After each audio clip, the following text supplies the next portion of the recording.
Undeclared wars are commonplace. Tragically, our government engages in preemptive war, otherwise known as aggression, with no complaints from the American people. Sadly, we have become accustomed to living with the illegitimate use of force by government. To develop a truly free society, the issue of initiating force must be understood and rejected. What if sometimes, to love your country, you had to alter or abolish the government? What if Jefferson was right? What if that government is best which governs least? What if it is dangerous to be right when the government is wrong? What if it is better to perish fighting for freedom than to live as a slave? What if freedom's greatest hour of danger is now?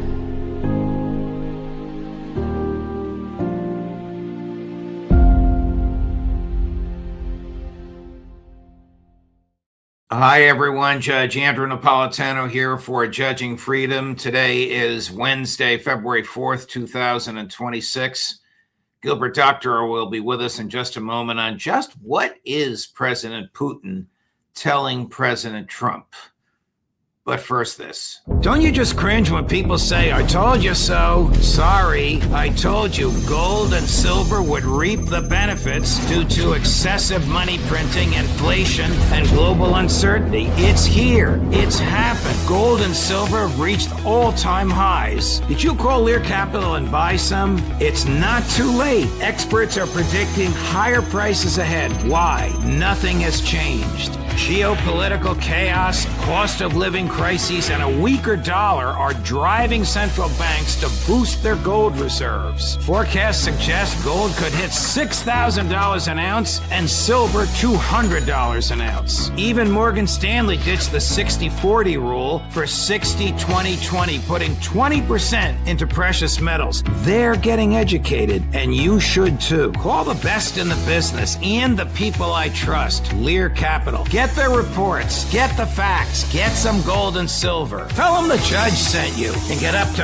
$20,000 in bonus gold or silver. Call 800-511-4620 or go to LearJudgeNap.com. Gilbert Doctorow, welcome here, my dear friend. Thank you for accommodating my schedule as always.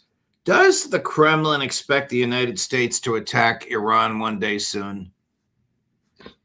It's held out as a possibility, but the Kremlin has done as much as possible to prevent that happening.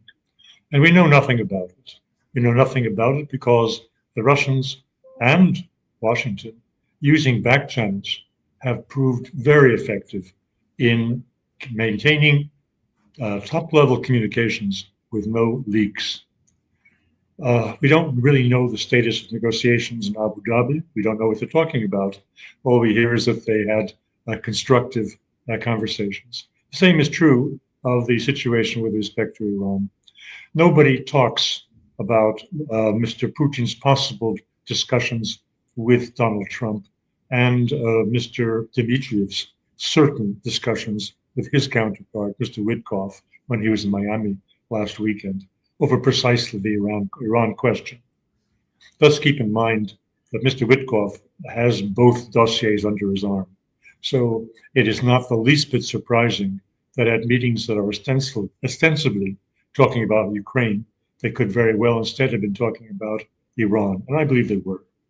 I picked up, now one thing that comes from being on programs like yours and then being recruited by others who would like to have people whose face is on the screen on prominent programs, is that I have particular contacts regularly, almost daily, with Indian major broadcasters, and one of them, I also have contacts with Iranian television programs, and not just Press TV, but there are others too.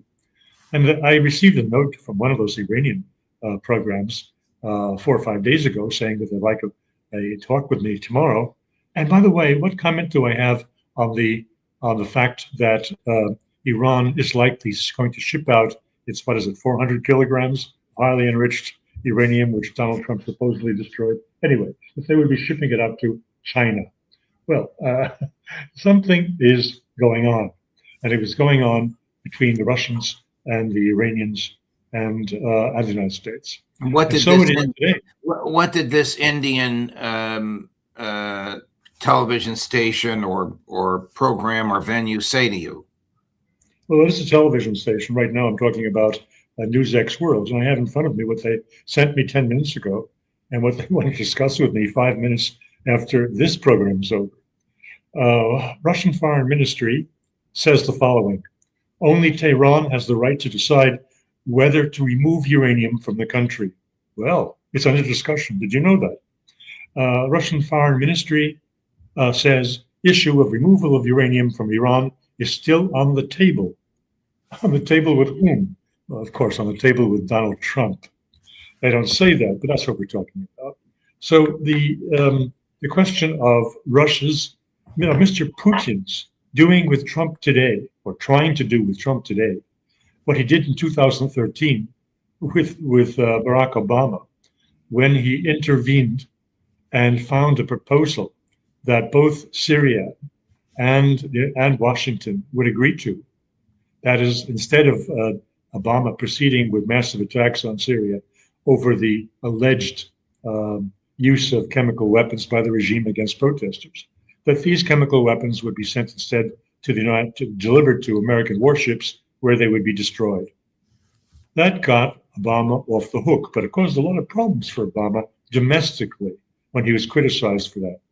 That, of course, if something like that were to leak out with respect to Mr. Trump, there would be still more commotion in the States because he is such a volatile and very closely monitored person by the vast opposition in the States, Democratic Party, and also within his own party. So nobody's talking about what Donald Trump is most likely discussing with Moscow. That is an off-ramp to avoid having to bomb the hell out of Tehran and touch off the destruction of Israel and everything else that you've been discussing, rightly so, on your program. So I'm hearing from you that President Putin has two tracks of communication to President Trump, a public and flattering one, a private and at times harsh but very direct one. Am I understanding you correct? Yes, exactly. And I take this back to September, October of last year, when people like myself were still very unhappy with Putin's behavior, going back to his discussion group of Valdai, where he seemed to be flattering Trump beyond any reason, almost as bad as Rutte and Daddy. And that was quite unnerving. Why was he doing this? At the same time, I have reason to believe he was showing his teeth to Trump on the issue that was of great importance to Moscow. That is Trump's threat not only to impose new drastic sanctions on Russia if they didn't sit down and sign a generalized truce or ceasefire with Kiev at once, but more than that, that he would be delivering the American tomahawks to Kiev. And I believe that at that time, behind closed doors, with no leakage, whatever, Putin was telling Trump, you do that, and there won't be a Kiev to save anymore. We'll destroy it utterly at once. And that message is not what any of us heard in public space, but I have no doubt. Right. So what will the off-ramp be? I mean, you quoted Foreign Minister Lavrov as saying it's a decision for the Iranians. Everybody understands that there is a bona fide, legitimate, non-lethal, often medically related use for enriched uranium in high-end research facilities and hospitals throughout the world. Is all of the enriched uranium going to be shipped to China, or is there going to be some level that the Iranians will be permitted to keep for purely civilian use? Well, I'm glad you asked that, because there's a second issue here, and that is how to maintain the civilian nuclear program in Iran. And there, RT slipped into one of its articles yesterday. This came up on the ticker tape, so to speak, on Russian daily news, that Rosatom has been put forward by the Kremlin as the organization that would be held responsible in place in Iran for supervising their enrichment program and its use only to civilian and medical applications. So the Russians are in this off-ramp in two ways. One is in the assignment or removal of the highly enriched uranium, weapons-grade uranium, which Trump said he destroyed, and which obviously he didn't, and removing it, shall we say, to China. And secondly, that Rosatom would be the responsible organization to see that that ongoing nuclear enrichment for medical purposes remains exactly that. Wow. What is the, or I shouldn't say what is, do you have a feel for the mood of the Russians and the mood of the Ukrainians, the negotiators in Abu Dhabi? Well, I won't say what my mood is. I'll say what the head of the Russian delegation, the head of Russian military intelligence, who leads the delegation in Abu Dhabi, he was given the microphone for about 1 minute, and this little clip was shown on Dmitry Kiselyov's News of the Week prime news wrap-up show that goes on for 2.5 hours. I mean, 1 minute of that was the head of the delegation in negotiations in Abu Dhabi, who was asked, "Well, how are things going?" And he said, "Well, speaking for my delegation, we're in a very good mood. But looking at the Ukrainian delegation, they look very sad."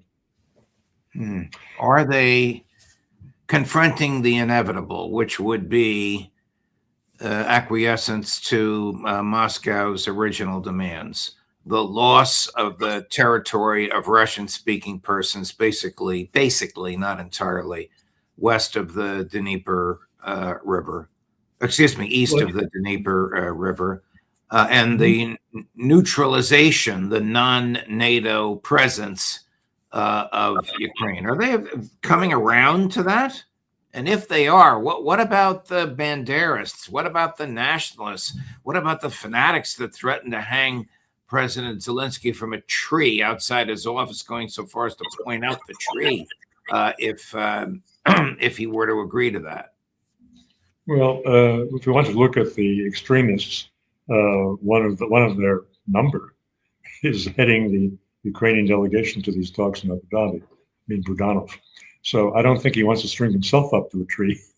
And I think it is a way of Mr. Zelensky removing himself from the discussions of these poisonous subjects so that he can very quietly say, "I leave it to my people and to a referendum to decide this, and now I'll go and take my well-earned rest."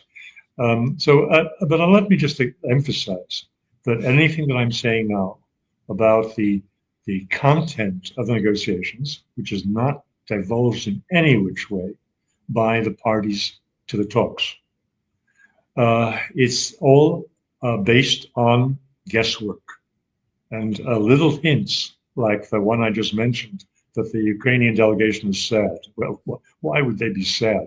Because they are likely giving up everything.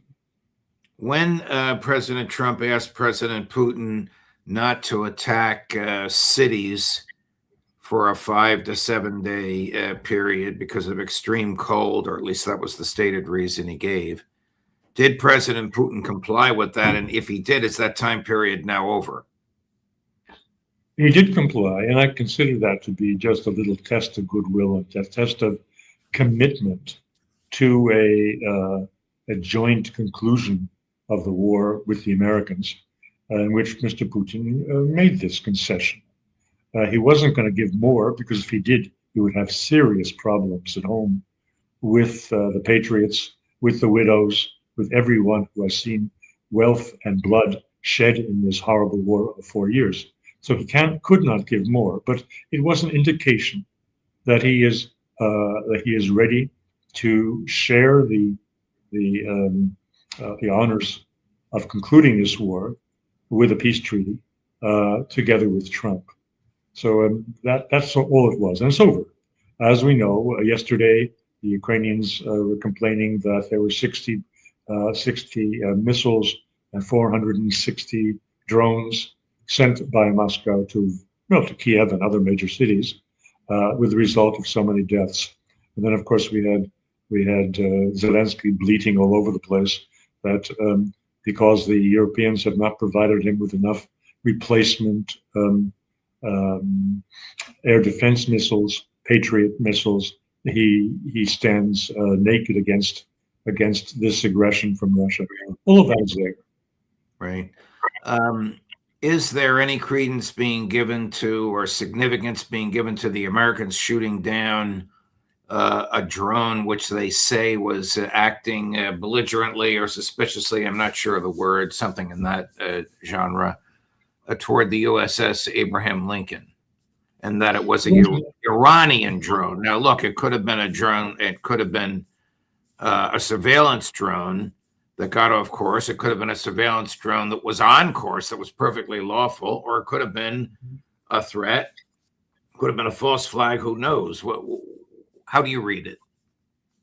Well, again, I wouldn't read it because I'm not a military expert, but the Russian reporting on this is simply factual.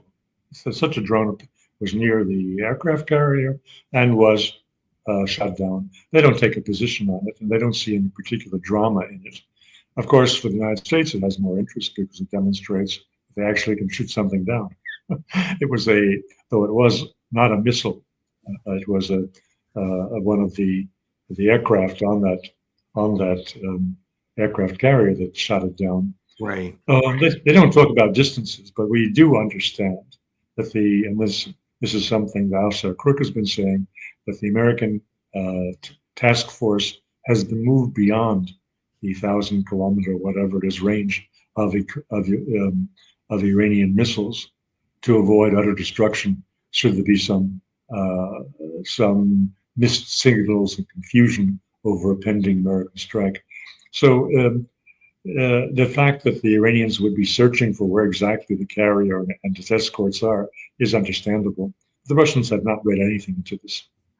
This reminds me of the American Revolution, where the British had their rifles that fired 200 yards, and the Americans had Kentucky long guns that fired 400 yards. After a number of those clashes, one side's going to prevail over the other. Switching gears, do the ICE killings in Minneapolis resonate in the Kremlin? Oh, of course they do. The Kremlin as such would be very discreet about this. For all the reasons I mentioned, Mr. Putin doesn't want to do anything that which would appear to be undermining Trump or criticizing Trump. He wants to maintain this fiction of amity for the sake of reaching a higher goal, which is a new level of kind of coexistence or détente. But in the chatting classes, these talk shows, of course, they follow very closely, and not just the talk shows, the in-depth reporting show, 60 Minutes, which runs for 4 hours a day in morning and in early evening segments. But they, of course, have given a lot of attention to all of the news. By the way, I should say that in the news of the week on Sunday, Kiselyov had at the start of the program, had at least 20-25 minutes of clips from Western reporting, from CNN, from NBC, from other major American and European broadcasters on what they're saying about Minneapolis, which of course, so the Russians didn't have to come out and say what they think. They let the Americans and the Europeans say what they think. Well, I was going to ask you if the Epstein files have resonated in the Kremlin, and then I saw this: Maria Zakharova, the official spokesperson for the Russian Foreign Ministry. Chris? Epstein materials, which were published during these days, give us a proof of how the Western elite treats children, including their own children. Basically, they do not care any longer on what their fate will be. You see how they treat them. Imagine those who for decades subjected kids to violence, and they did it en masse, involving more victims, underage children and adults. It's a profound statement and entirely accurate. Yes, but then again, not very different from what you see in mainstream United States and European coverage of this. She is focused on the children because Russians are very, very children-focused. When they report about civilians being killed in an attack, in fact, no, there were 3 children, as if the children's lives are inherently more valuable than anybody else who was killed. So it's not surprising to me that she would focus on the children. It is not surprising to me also that Western mainstream United States is focusing on women and young women. Right. And how the elite men think of and behave towards younger women.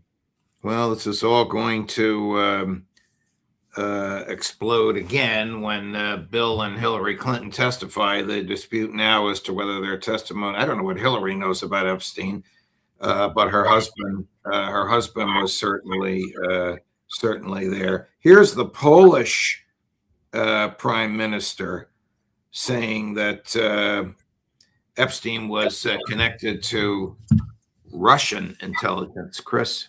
And more analytical commentary appearing in all the press outlets and across global media platforms. All of this concerns the growing suspicion that this truly unprecedented pedophilia scandal was, in fact, deliberately co-organized by the Russian special services. Actually, there are well over 1,000 individual documents that directly concern the life and career of Vladimir Putin. 9,000 concern Moscow. I'm talking about the Russian political environment. The FBI claims it had information that Mr. Epstein managed part of Vladimir Putin's assets.